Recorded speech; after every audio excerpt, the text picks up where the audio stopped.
som daqui.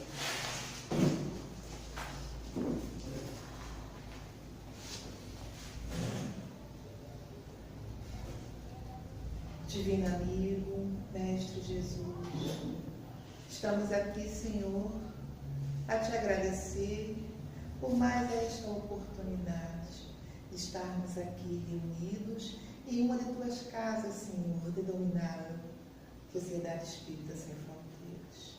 Que possamos, Senhor, nos alegrar, que possamos, Senhor, compreender os teus ensinamentos, a tua palavra, Senhor. Abençoa o nosso irmão que hoje vai estar proferindo a palestra sobre a indulgência, Senhor. Que possamos refletir sobre o significado, Jesus, de sermos indulgentes para com os nossos amigos, para com os nossos irmãos, para com os nossos inimigos, Senhor. E assim, Mestre querido, nós te rogamos, Jesus, a tua presença em nossos corações, em nossos pensamentos, nos iluminando, nos deixando receptivos a todo ensinamento, Senhor, que tu veio nos mostrar, nos exemplificar. Que a tua paz, Senhor, possa reinar sobre todos nós, hoje, agora e sempre. Que assim seja, graças a Deus. Bom, por favor, por aqui, olha.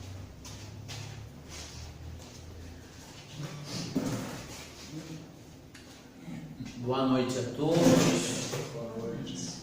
Que a paz do nosso Senhor e Mestre Jesus possa permanecer em nossos corações.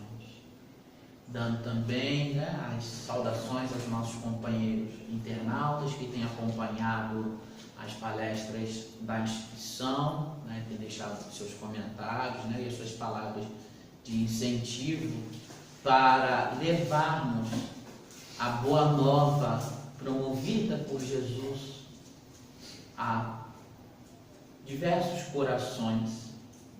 Agradecer também aqui a companheira Verônica por estar realizando a tradução, e que se a gente estiver indo um pouquinho depressa demais, Verônica pode dar uma singela olhada para nós, para a gente tentar falar de forma um pouco mais lenta, para facilitar a tradução para os nossos companheiros surdos, nossos queridos irmãos.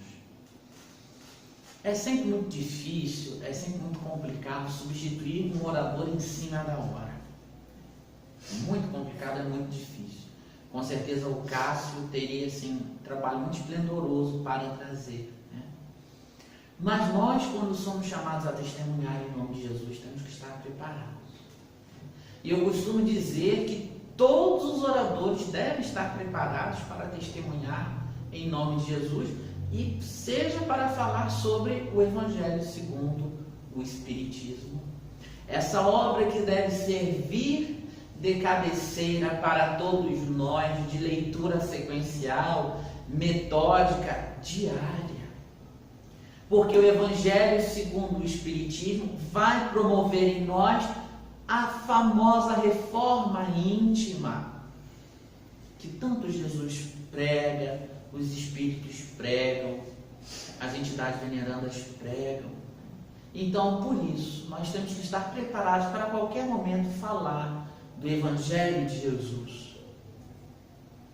E gostaria de iniciar, então, com uma parábola contada certa feita no Tibete.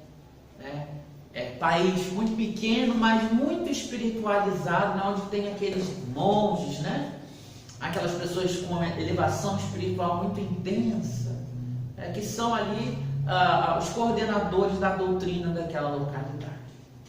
Então, certa feita, uma mãe percebe que seu filho está se sentindo mal, está passando mal, tendo as desinterias, e ela então se encaminha com esse filho para o médico.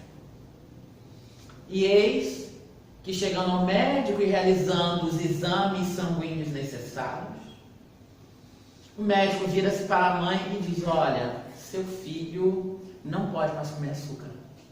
Seu filho está diabético. Ele não pode mais fazer a ingestão de açúcar. E ela entrou num desespero, falou assim: meu Deus, mas é uma criança.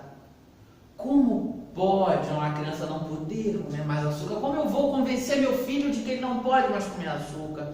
Quando está debaixo do meu ventre, eu consigo controlar. Mas e na escola com os amiguinhos? E na escola com os coleguinhas, como vai ser? Daí essa companheira pensou, falou, já sei, eu vou até o monge, grande conhecedor de todas as coisas, para ver o que ele me diz. Então ela se encaminha até esse monge e dialoga com ele, dizendo: monge, meu filho não pode mais comer açúcar e eu não sei como dizer isso para ele. Preciso que o senhor, como líder espiritual da nossa família, converse e dialogue com meu filho que ele não pode mais comer açúcar. O monge pensou e virou para essa mãe e disse: me dê 15 dias para conversar com ele e dizer que ele não pode comer açúcar. Daí a mãe respeitou a orientação, do seu guia, do seu líder espiritual, conforme crença deles. Eis que então passa-se 15 dias e ela retorna ao grande templo. E quando ela chega nesse templo, ela fala: então, monge, agora o senhor pode conversar com o meu filho? Ele olha para ela, pensou e solicita a ela: minha irmã, dê-me mais 15 dias. Ela, meio a contragosto, ansiosa, aceitou a decisão do monge. Passou-se então 30 dias, ela chega, procura novamente o monge, e fala assim: então, hoje o senhor pode conversar com meu filho? Hoje sim, hoje eu posso conversar com seu filho. E o monge então conversa com o filho dela, informando que ele não pode mais fazer uso, não pode mais se utilizar do açúcar, porque ele estava com uma doença grave, ainda mais para uma criança, conversando dentro dos contextos religiosos que aquela família tinha e orientava aquela criança. Então eles foram para casa, a mãe muito contente, muito feliz, mas começou a ficar encucada. Por que o monge havia pedido 30 dias? Por que ele não poderia ter conversado com essa criança, com seu filho, logo no início que ela o levou? Então ela, na semana seguinte, tendo os ritos e as práticas normais daquela religião, vai buscar novamente o monge e pergunta a ele, curiosa como todos nós, pergunta: por que o senhor não conversou com meu filho logo no primeiro dia? Já que o senhor me pediu 15, depois me pediu mais 15, eu fiquei sem entender. Ele falou: minha irmã, pois é. Como que eu iria pedir para o seu filho não comer açúcar se eu ainda fazia uso do açúcar, se eu ainda comia açúcar? Então, quando eu te pedi 15 dias, foi o tempo que eu julguei necessário para parar de comer açúcar. Mas não consegui. Foi difícil. Então, quando você retornou, eu te pedi mais 15 dias. Daí, então, eu consegui parar de comer açúcar, porque como que eu vou pedir ao outro, mesmo sendo uma criança, aquilo que eu ainda não consigo fazer e realizar? Então, quantas conclusões a gente pode tirar dessa história? Muitas das vezes a gente tem assim a receita certa para o outro. A gente ainda tem a bula pronta para o outro, mas a gente ainda não consegue realizar. E a indulgência, ela se dá no mesmo patamar. Porque aqueles que não são indulgentes, eles acham que podem conhecer a vida de todo mundo e instruir, principalmente quando estão no erro, quando ele não percebe os seus próprios erros e os seus próprios equívocos. Durante muitos anos, ao longo de toda a história, a indulgência ficou muito marcada pelo pagamento das penitências, principalmente na Idade Média. Os homens, de uma forma geral, se equivocavam, matavam, adulteravam, mas iam na igreja e pagavam as famosas bulas de indulgência. E o que era essa indulgência na Idade Média? Ele cometeu um pecado, ele cometeu um erro, mas ele pagava a igreja por uma bula, e a igreja concedia essa bula a ele, que era uma espécie de perdão. que era uma espécie de perdão àquele pecado porque ele pagou. Então olha só como que o entendimento social desse termo está ainda equivocado para nós. Porque somos nós que estávamos lá também, na Idade Média, comprando as indulgências. Então a gente achava que poderia errar, que poderia se equivocar, que estava tudo certo, era só eu ter um pouquinho de dinheiro e ir lá comprar a indulgência. Ou, se preferirem, o pagamento de uma penitência. Também, que o pagamento da penitência era para aqueles que muitas das vezes não tinham dinheiro, ou para o clero, né, que era lá aqueles instrumentos, né, da automortificação, né, de se machucarem, aquelas cintas que apertavam, como uma forma de punição, de se autopunir, porque não tinham indulgência consigo próprio, não tinham ali o auto-perdão, não conseguiam praticar o auto-perdão. Então, para que eles não errassem, para que eles não se equivocassem, eles cometiam esses sacrilégios. Chegando ao ponto, em muitos locais, e até hoje isso ocorre, de muitos se crucificarem como Jesus, se apregoando nas cruzes, porque não conseguimos nos perdoar. Então achamos que podemos curar, sarar mazelas íntimas, erros íntimos, com hábitos puramente exteriores, seja pagando uma bula, naquela época, seja se penitenciando, seja se mortificando de diversas formas, que ainda existem muitas delas. E a indulgência é justamente isso, essa predisposição, o sentimento, o cerne da questão. Essa indulgência, o que é a indulgência? É essa predisposição a perdoar. É uma predisposição a perdoar. É um indivíduo que, em tese, não guarda rancor, não guarda sentimentos negativos de outrem a quem ele sofreu determinado ato. Quando foi a última vez que nós usamos essa palavra? Quando foi a última vez? Rogério, eu vou te pedir para você pegar na minha mochila, na parte de trás, tem uma folha escrita assim, indulgência, que é um texto que eu vou precisar no final. Tá bom? Obrigado. E na codificação, existe uma questão que vem trazer a indulgência como um preceito básico para a salvação, com comentários de Allan Kardec, que é a famosa questão, Sandra a conhece muito bem, né, que é uma questão que Sandra sempre trabalha muito nas palestras, que nós vamos encontrar no livro 3º, capítulo 11, na Lei de Justiça, Amor e Caridade, na questão 886, onde Allan Kardec vai perguntar obrigado, Rogério, para os amigos espirituais, qual o verdadeiro sentido da palavra caridade, como a entendia Jesus? Ou seja, qual o sentido que era caridade para Jesus?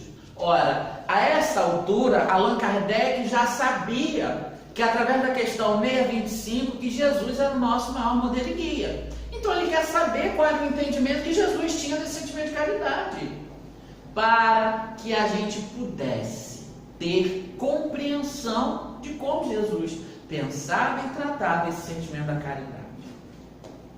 Os venerandos da luz vão responder: benevolência para com todos, indulgência para as imperfeições alheias, perdão das ofensas. O famoso BIP espírita. E como é que está a nossa prática desse BIP? Já nos diz nossa querida e amada oradora espírita Sueli Caldas Schubert, que o melindre é o câncer do movimento espírita. O melindre, ele é uma capa, ele é uma couraça que você veste, porque você se acha perfeito pelo pelos auspícios da vaidade. Então, quando você está dessa forma, você costuma não perdoar, você costuma não ser indulgente, você não costuma ser benevolente. A gente se coloca num pedestal muito grande. Porque a doutrina espírita, de fato, ela proporciona muito conhecimento. Só para a gente ter uma noção, a obra fundamental de Allan Kardec são 32 obras. Então a doutrina espírita, ela vem proporcionar um cabedal de conhecimento para a gente muito grande. Mas a gente tem que prestar atenção para que a gente não fique só na superficialidade, né? Só na parte racional e esquecendo a parte moral. A gente precisa praticar tudo isso que a gente lê e estuda. E aqui os venerandos da luz vão trazer isso. Benevolência para com todos, indulgência para as imperfeições alheias e perdão das ofensas. E então Allan Kardec, preocupado em querer destrinchar isso para nós, vai colocar as suas observações em relação a essa questão. O engraçado é que muitos têm costumado dizer que Kardec não dizia nada, não falava nada. Né? Talvez grande parte da obra fundamental, a gente não vai saber aqui estimar uma porcentagem, porque seríamos levianos, obviamente, mas grande parte da obra fundamental é escrita pelo próprio Kardec. Né? Ele então vai explicar para nós o que é esse BIP. Ele vai dizer que é o seguinte, que o amor e a caridade são o complemento da lei de justiça. Olha só que coisa, o amor e a caridade são o complemento da lei de justiça. Então, olha só, se é um complemento, que vem primeiro? A justiça. Então, para que eu seja justo, eu preciso ter noção de amor e preciso ter noção de caridade. Porque amar ao próximo é fazer-lhe todo o bem possível que desejaríamos que nos fosse feito. Tal é o sentido das palavras de Jesus: amai-vos uns aos outros como irmãos. A caridade, segundo Jesus, não se restringe à esmola, mas abrange todas as relações com os nossos semelhantes. E como está a relação com os nossos semelhantes? Aí pergunto, parafraseando Jesus, quem é o nosso semelhante, Adriana? Como Jesus pergunta para o famoso doutor da lei, né? Quem é meu próximo? Porque se a gente pega, né, o cerne da palavra semelhante, é o que? É aquele que se assemelha a nós, ou seja, né, é uma espécie de empatia. Mas nós vamos aprender para a parábola do bom samaritano quem é o nosso próximo. Jesus vai dizer, resumidamente, todos de qualquer um. Então todos são nossos próximos, todos são nossos semelhantes. Então quando a gente vai praticar o BIP, eu não tenho que pensar se é meu amigo ou se é o meu inimigo. E se vocês repararem, a gente tem uma facilidade muito grande de ser indulgente com aquele que nos é caro. Mas não somos nada indulgentes com aqueles que a gente não gosta muito, não curte muito. Mas aqueles a quem a gente gosta, a gente é indulgente o tempo todo. Arrumamos formas e meios de ficar justificando o tempo todo. Ser indulgente não quer dizer ser complacente com os erros alheios. Por isso que os nossos inimigos, nesse sentido, são os nossos melhores aliados. Porque eles vão saber colocar os nossos defeitos. Eles sim colocam os nossos defeitos para fora. Os amigos, muito difícil. É como uma mãe que defende o seu filho o tempo todo. O seu filho, né, comete algo na escola. Não, mas meu filho, não. E ela ali justifica o filho dela. Tal qual o doutor da lei queria se justificar com Jesus na parábola do bom samaritano. Né? Lucas vai descrever lá. E querendo justificar-se. Porque ele não conseguia praticar aquilo ainda. Na concepção dele, próximo eram aqueles que eram da sua casta. Aqueles que não eram da sua casta não eram o seu próximo. E a gente ainda traz muito desse tempo, porque nós coabitamos lá. Não tenhamos dúvida. já nos vem passar os nossos irmãos espirituais, né? Através de diversas obras, que grande parte dos espíritas, né? Principalmente dos dirigentes espíritas, são os coordenadores de outras castas religiosas equivocadas aí desse pretérito nosso, dessas encarnações passadas. Então a gente ainda traz muito disso. A gente tem muito hábito, né, de velar, vamos colocar dessa forma, pela nossa instituição, pela nossa casa. Mas nós sabemos ainda o quanto é difícil esse movimento da real unificação entre as instituições espíritas, porque nós ainda vivemos num sistema de castas. É muito difícil a gente ir visitar as instituições alheias. É raro. A gente que, graças a Deus, tem a chance, tem a oportunidade de peregrinar no movimento, observa muito isso. Os companheiros reclamam assim, a gente faz um seminário, uma palestra para o movimento, não vem ninguém, só vem os companheiros da casa. Salvo, obviamente, né, grandíssimas exceções. Então a gente o quê? Precisa começar o quê? A parar para refletir sobre esse sentimento geral que tem esse BIP, onde nesse BIP, né, 33% responsável por ele é esse sentimento de indulgência. Porque quando há essa predisposição em perdoar, não é simplesmente um perdão corriqueiro, não, uma pessoa me fez mal e eu preciso perdoar, não. Às vezes é algo até mesmo que está distante de nós. Por exemplo, aquela instituição prega alguma coisa diferente da minha. Qual o problema nisso? Qual o problema nisso? Nós precisamos sim estudar, refletir, mas respeitar. Quem não pode fazer somos nós, o outro. Como dizia Chico, né? Quem não pode sou eu. Eles, né, têm o direito de ser o que eles quiserem. Chico sempre ensinou isso pra gente. E isso também é ser indulgente, quando a gente acha ou encontra algo que é errado, ou que parece ser errado. Porque somente quem pode julgar em muitas situações é a divindade. Jesus vai dizer no Evangelho segundo o Espiritismo e no seu Evangelho: não julgueis, pois, para não seres julgados. Sim, por quê? Porque na mesma medida em que a gente julga, a gente também será julgado.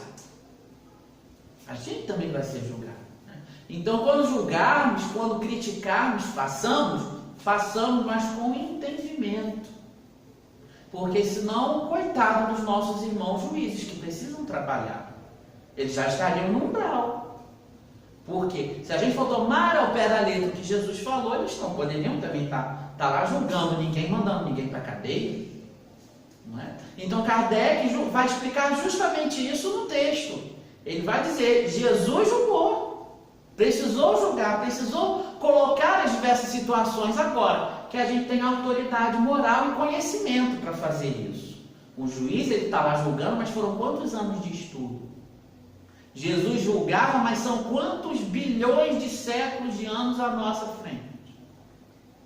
E é muito interessante essa questão da indulgência, quando ele, né, lá em Jerusalém, com a mulher adúltera, né, ele percebe aquela mulher correndo, vários homens atrás, ele agachado ao chão, vai lá e percebe aquele alvoroço da multidão, porque está no livro de Deuteronômio que é para apedrejar.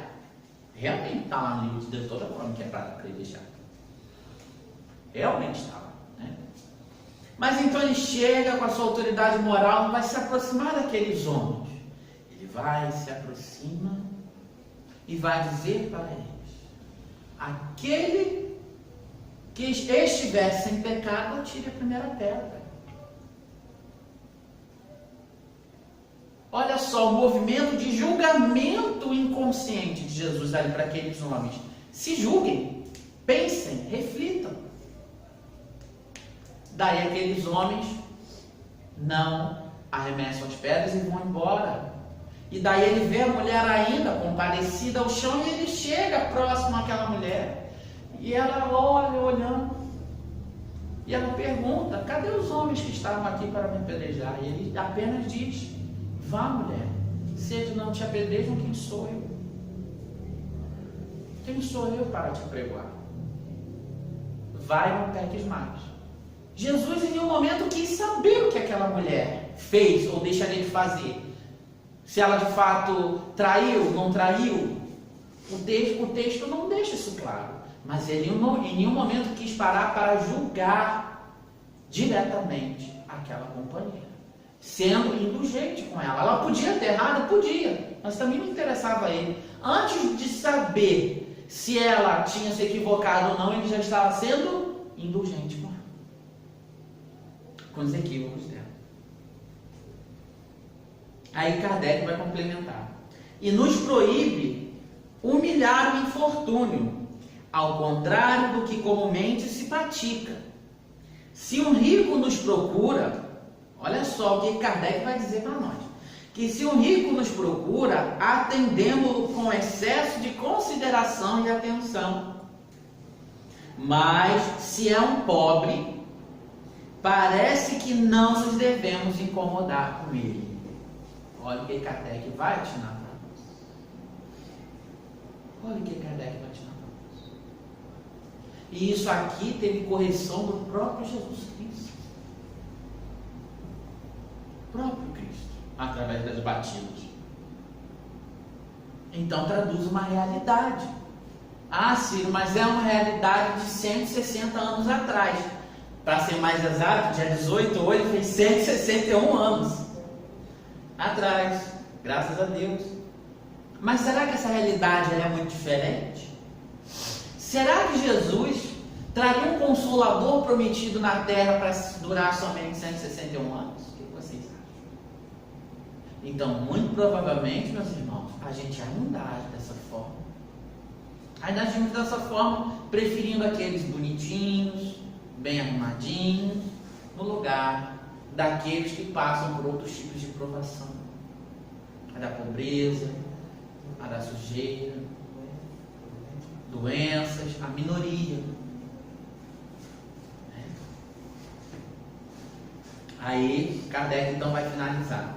Quanto mais, entretanto, na sua posição é lastimável, mas devemos tender a aumentar-lhe a desgraça pela humilhação. E a gente, além ainda de não dar atenção, a gente pode até acabar humilhando. A gente pode até acabar humilhando aquele que já está com uma provação tão dura e difícil. Só mais um lá apontando o dedo. A gente hoje, enquanto espírita, não pode ter mais atitude. Alguém bate na nossa porta ou nos para no meio da rua pedindo uma esmola ou algo do tipo, e a gente não pode mais falar o velho jargão popular: vai trabalhar, vagabundo. Nós não podemos mais ter o direito de falar isso, porque a gente não sabe da história daquela pessoa. Nós não conhecemos quem é aquela pessoa que nos bate, que nos procura, que vem pedir um pedaço de pão na porta da casa espírita.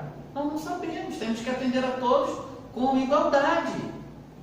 Jesus nos ensinou isso. Jesus atendeu a todos com igualdade e ainda nos disse que quanto nós fizéssemos a qualquer um de seus pequenos, era como se a ele que nós estaríamos fazendo e realizando. Então, quer dizer, a indulgência é o quê? É esse entendimento, é essa compreensão para essas imperfeições, para os equívocos da vida. Quem é aqui que nunca errou? Quem é que nunca se equivocou? Todos nós, em algum momento, erramos e continuamos errando em outros parâmetros. Será que a gente também não vai querer receber a indulgência dos outros para conosco? Jesus disse: façai aos outros tudo o que gostaria que fizesse contigo. Aí Kardec então vai concretizar que o homem verdadeiramente bom procura elevar o inferior aos seus próprios olhos, diminuindo a distância entre ambos. Então olha só, essa aproximação com o outro, sabe, é querer estar ali com o outro, é querer estar ali convivendo com o outro. A gente está num mundo, meus irmãos, tão tecnológico, É muito bom? É totalmente positivo, né? Estamos aqui testificando isso, né? Podendo aí levar, né, a outras pessoas, a outros locais, a doutrina espírita, né? Até mesmo no mundo, né? Locais onde a gente sabe que a doutrina ainda, né, engatinha. Mas a gente precisa saber fazer uso disso de uma forma positiva. Porque se a gente não souber, o nosso foco vai ser desviado. Vai ser desviado da benevolência, vai ser desviado do perdão e vai ser desviado da indulgência. Vai ser desviado dessa indulgência. E daí vamos ser mais uns apontando o dedo, criticando equivocadamente, julgando equivocadamente, sem compreender, sem entender. Porque ficamos o dia todo olhando os besteiróis nas redes sociais e às vezes não paramos para ler um bom livro, assistir um bom programa, assistir um bom filme, por que não? Porque quando a gente exercita o nosso cérebro com positividades, nós vamos receber positividades em troca. Não há que duvidar disso.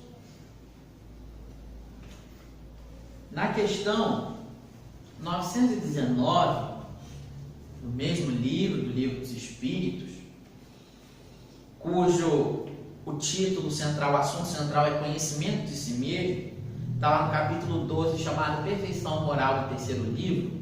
Allan Kardec vai perguntar o seguinte: qual o meio mais prático e eficaz para se melhorar nesta vida e resistir ao arrastamento do mal?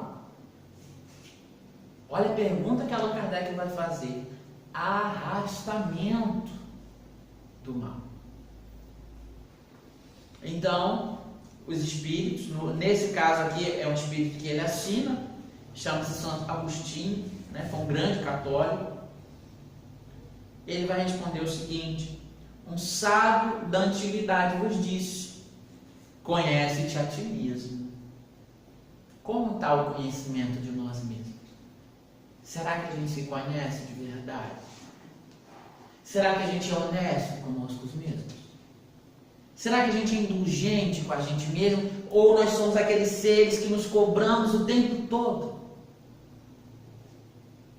Existe uma doença muito interessante que Dona Sueli Caldas vai abordar no livro Transtornos Mentais, e que ela também sempre aborda nos seus seminários com esse mesmo título, de uma jovem que ela, em determinado momento da vida dela, ela começa a tomar banhos frequentes. Talvez aqui alguns já conheçam esse caso. A tomar banhos muito frequentes. Muito frequentes. E de repente ela começa a enxergar germe e bactéria em tudo. E aquilo vai causando nela certo desespero. E ela começa a tomar banhos atrás de banhos, banhos atrás de banhos, achando que está suja, achando que vai ficar doente. Até de chegar ao ponto dela precisar sair da cidade e ir para o sítio na casa dos pais. Aliás, um sítio que pertencia a seus pais, e lá ela só era permitido que tocasse nela uma determinada funcionária devidamente higienizada. Olha que ponto chegou. Até que os pais, desesperados, querendo encontrar uma busca, querendo encontrar uma solução, vão procurar a Sueli Caldas. E a Sueli então vai narrar para nós que ela vai ao encontro dessa menina, autorizada por ela, porque não era qualquer pessoa que podia ir.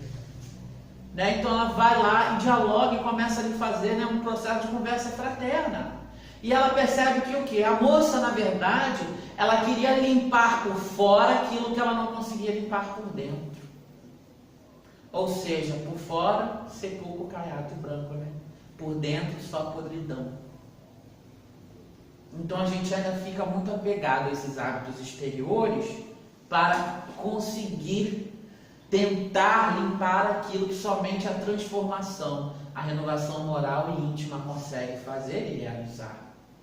Não é um hábito exterior, não é um banho de arruda, não é desobsessão na casa espírita, não é rezar o terço ajoelhado no milho, nada disso. Somos nós. E a doutrina espírita tem algo assim de formidável. A doutrina espírita, ela nos coloca como centro. Nós somos os responsáveis por todas as nossas mazelas. Nós não podemos culpar mais ninguém. Nós não podemos culpar mais ninguém, nem aos nossos obsessores. Porque os obsessores só vão se aproximar de nós porque a gente permite que eles se aproximem de nós, pelas nossas más inclinações. E a gente percebe justamente esse grande movimento da falta de indulgência conosco mesmo, pela falta de entendimento de quem nós somos. Uma das grandes características que nós vamos perceber através da trilogia Transição Planetária do nosso querido mentor Manuel Filomeno de Miranda, a ordem é Transição Planetária, Amanhecer de uma Nova Era e Perturbações Espirituais, que uma das coisas que mais os nossos irmãos menos felizes vão nos colocar para fazer é reclamar. Reclamar de tudo. Está tudo ruim. Está tudo enjoado. Ai, na casa espírita não estou gostando, aí vai para outra também não estou gostando. E ficamos naquele marasmo. Ficamos ali naquela superficialidade e reclamamos de tudo. Nós não podemos mais nos permitir isso. Nós precisamos melhorar o nosso olhar para as coisas. Inclusive olhar para nós mesmos. Para nós. O processo de meditação que Santo Agostinho vai colocar na questão seguinte, que é 919A, Kardec vai perguntar: compreendemos toda a sabedoria dessa máxima, mas a dificuldade está precisamente em se conhecer a si próprio. Então Allan Kardec, antes de perguntar, olha como que o nosso codificador era sagaz. Antes dele perguntar, ele faz uma afirmativa, que a dificuldade está precisamente em conhecer a si próprio. Ele vira para Santo Agostinho e fala: Santo Agostinho, está difícil, cara. Está difícil a gente conhecer a si mesmo. Isso é Allan Kardec, o codificador da doutrina espírita, dizendo que está difícil. Não é o João, não é o José, não é o Ciro, não é o Rogério, não é o Adriano, não é ninguém. É Allan Kardec dizendo que é difícil esse conhecimento de si mesmo. Dá trabalho, gente? Dá. Agora, o que não é trabalhoso? Aí ele vai perguntar: então, qual é o meio de se chegar a isso? Qual o meio? De que forma a gente vai chegar a isso? Santo Agostinho, eu vou aqui ler só a primeira parte, que é uma questão grande, mas interessante que todos façam consulta nas suas casas. Ele vai dizer: fazei o que eu fazia quando vivi na terra. No fim de cada dia, interrogava a minha consciência. Passava em revista o que havia feito e me perguntava a mim mesmo se não tinha faltado ao cumprimento de algum dever, se ninguém teria tido motivo para se queixar de mim. Foi assim que cheguei a me conhecer e a ver o que em mim necessitava de reforma. Aquele que todas as noites lembrasse todas as ações do dia e se perguntasse o que fez de bem ou de mal, pedindo a Deus e ao seu anjo guardião que o esclarecessem, adquiriria uma grande força para se aperfeiçoar, porque, acreditai-me, Deus o assistirá. Aí a gente chega em casa cansado, depois de um dia de trabalho, depois de um dia estressante, diz assim: Pai nosso que está no céu, e puf, cai na cama dormir. Então como que eu vou ser indulgente se eu não conheço a mim mesmo? Se eu não conheço os melismas, né, daquilo que o outro faz errado que mexe comigo. Por quê? O erro que eu enxergo no outro, o equívoco que eu enxergo no outro, é porque eu conheço ele muito bem. É porque eu também tenho esse erro.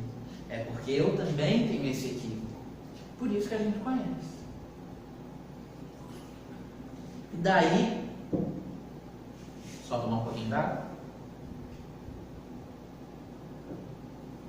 Indo para o nosso Evangelho segundo o Espiritismo, a referida passagem sobre a indulgência, ela é tão importante que ela é trazida uma visão de indulgência por 3 espíritos diferentes. É trazido por José, que é um espírito protetor na cidade de Bordeaux no ano de 1863.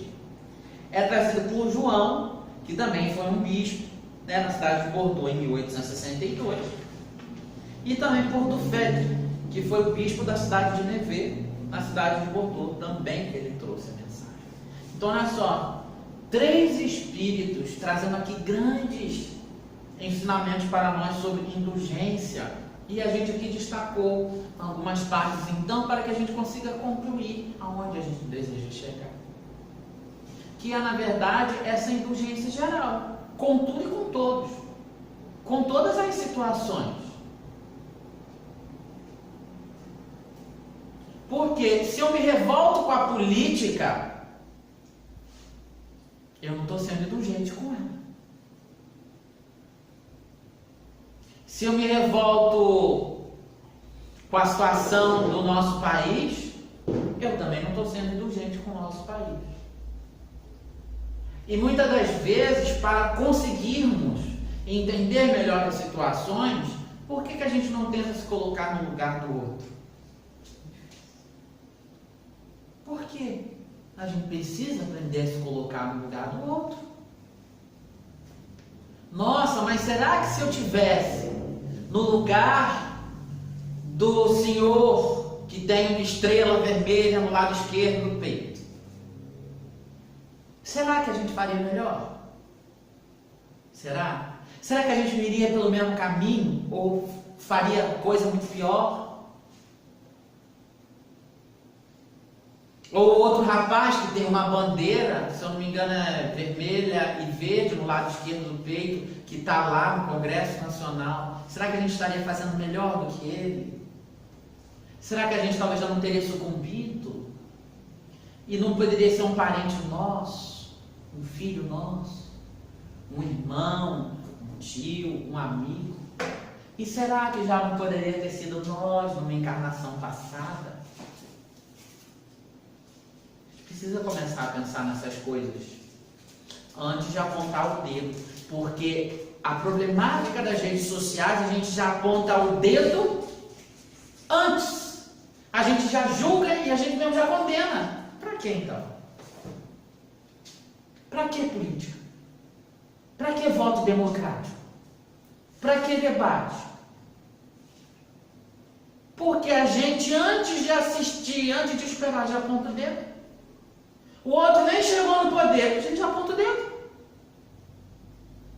Como? Então quer dizer que nós viramos, com todo respeito, as mães que preveem tudo, de saber se A, B ou C vai ser bom, ou se X, Y, Z vai ser ruim. É óbvio que a gente tem que ter uma coerência com aquilo que a gente acredita, que a gente entende. Mas não vamos apontar o dedo condenando como a gente faz. Ah, porque o outro é a favor de arma, o outro não é a favor.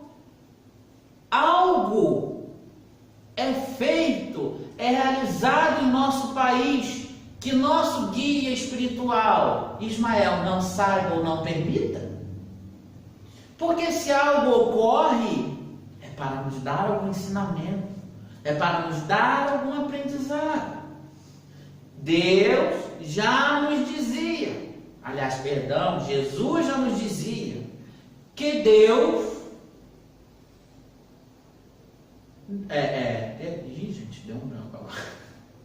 Que não cai a folha do galho de uma árvore que não seja permitido pelo Pai.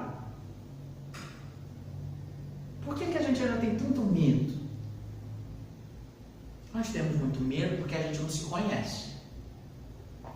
E ficamos nos preocupando com aquilo que está no nosso entorno, mas não nos preocupamos com o que está dentro de mim.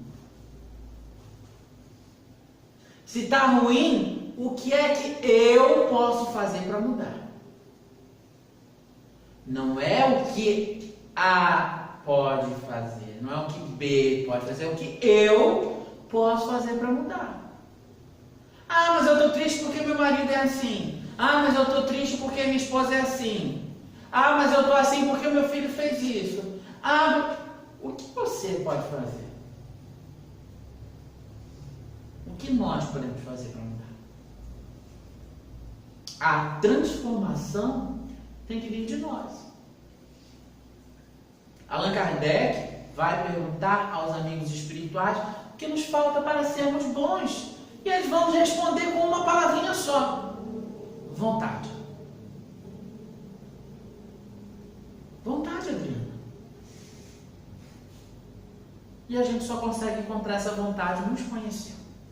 Não é tirando pedra de ninguém, não é julgando ninguém, não é criticando ninguém, não é deixando de ser indulgente com ninguém. É o que nós podemos fazer. É o que eu posso fazer. E daí, José vai dizer o seguinte: que seja indulgente, meus amigos, porque a indulgência acalma. A indulgência acalma, corrige, enquanto o rigor desalenta, afasta e irrita. Será que a gente está sendo indulgente com as imperfeições alheias? Como está lá no BIP? E tem uma oradora que eu gosto muito do CELD, que é a Maristela Santos, que ela é bem malotesteira. Né? E ela tem uma frase que realmente ela é muito verdade. O que é melhor para nós? Termos razão ou sermos felizes? O que é melhor? Ser feliz. Porque às vezes a gente tem razão, às vezes a gente quer ter razão em tudo. Sim. E muitas das vezes nós temos. Mas será que aquilo vai ser o melhor para o momento? Chico Xavier tem uma frase que tem até muito espírita que duvida que Chico tenha dito, mas eu creio que ele tenha dito sim.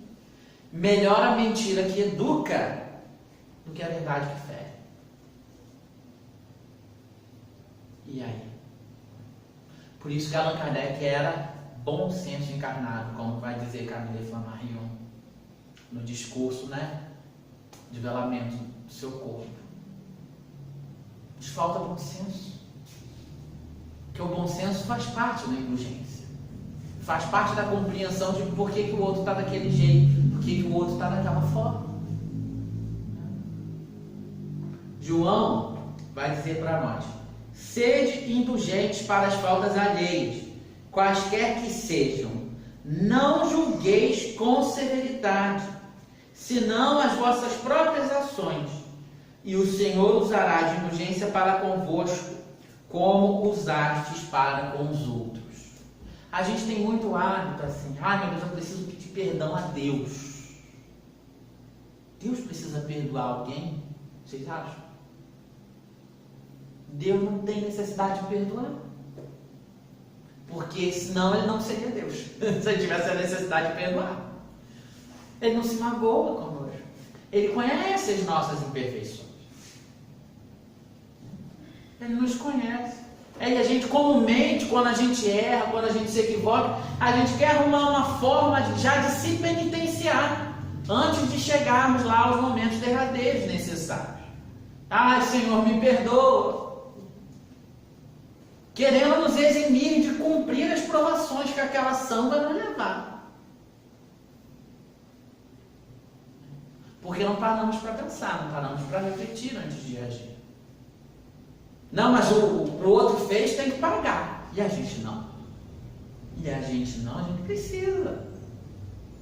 Quando os espíritos dizem, né, alguns espíritos, né, mais durões no Evangelho segundo o Espiritismo, que eles vão dizer que Deus castiga, na verdade não é Deus que castiga, né? É uma forma resumida de dizer que nós nos transgredimos através das leis divinas. São 10 leis morais devidamente dispostas no Livro dos Espíritos. Se a gente as transgride, nós vamos passar por um relativo sofrimento, por uma relativa provação pela transgressão de uma ou de algumas dessas leis. Então, se eu não perdoo, se eu não sou indulgente, como que eu vou querer que amanhã alguém me perdoe? Como que eu vou querer que alguém seja indulgente comigo? Vide parábola do devedor implacável. Vide parábola do devedor implacável, né? O companheiro devia não sei quantos mil ao rei. Chega lá, chora, vai no pé do rei, pede perdão, e o rei vai lá e perdoa ele. A gente está aqui, obviamente, resumindo. Mas aí o rei, muito sagaz, fala para 2 guardas irem seguindo ele. E ele encontra no meio do caminho um servo dele, que lhe devia uma quantia 10 vezes menor do que ele devia ao rei.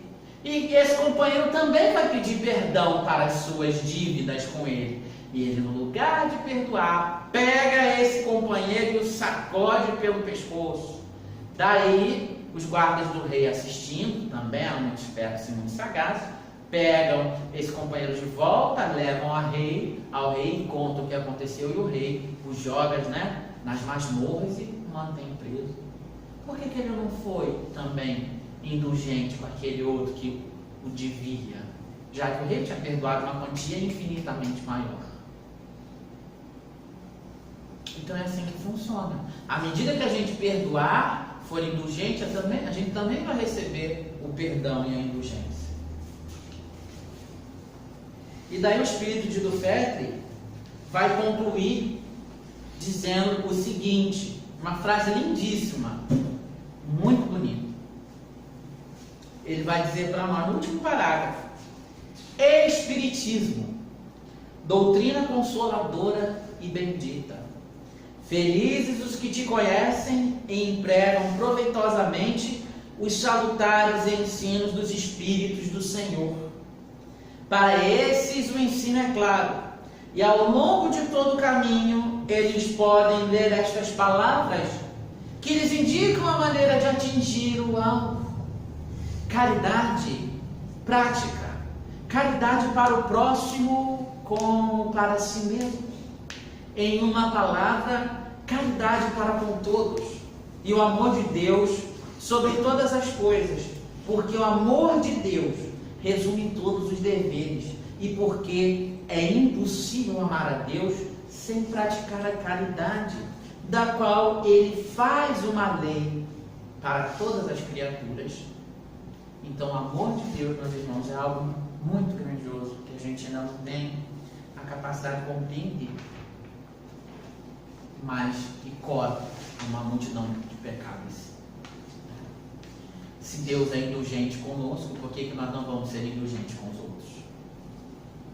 Parábola do devedor implacável.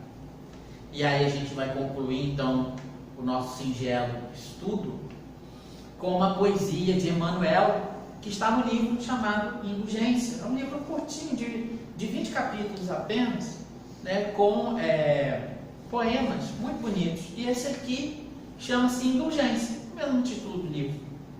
Emmanuel então vai dizer o seguinte: concedeu-te o Senhor o berço em que nascestes, o ar em que respiras, o lar que te abençoa, o sol que te ilumina, o corpo em que estagias, o passo equilibrado, a escola que te auxilia, a lição que te acolhe, o amigo que te ampara, o pão que te alimenta, a fonte que te acalma, a ação que te renova, a fé que te sustenta, o afeto que te nutre, a flor que te consola, a estrela que te inspira, a ideia e o sentimento, a bondade e a alegria, o trabalho e o repouso, a oração e a esperança, ante a eterna indulgência, com que o céu que te acompanha sê também complacente e usa a misericórdia,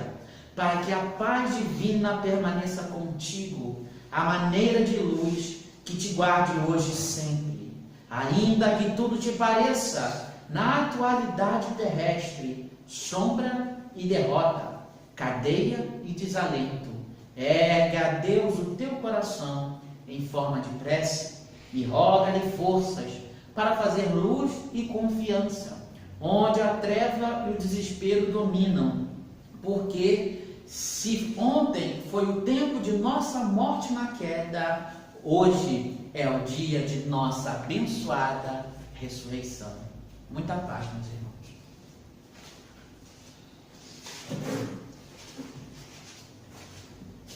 Obrigada, Cida. Vamos para o nosso passo seguinte, com a prece final, que vamos pedir a Guilhermina para realizar.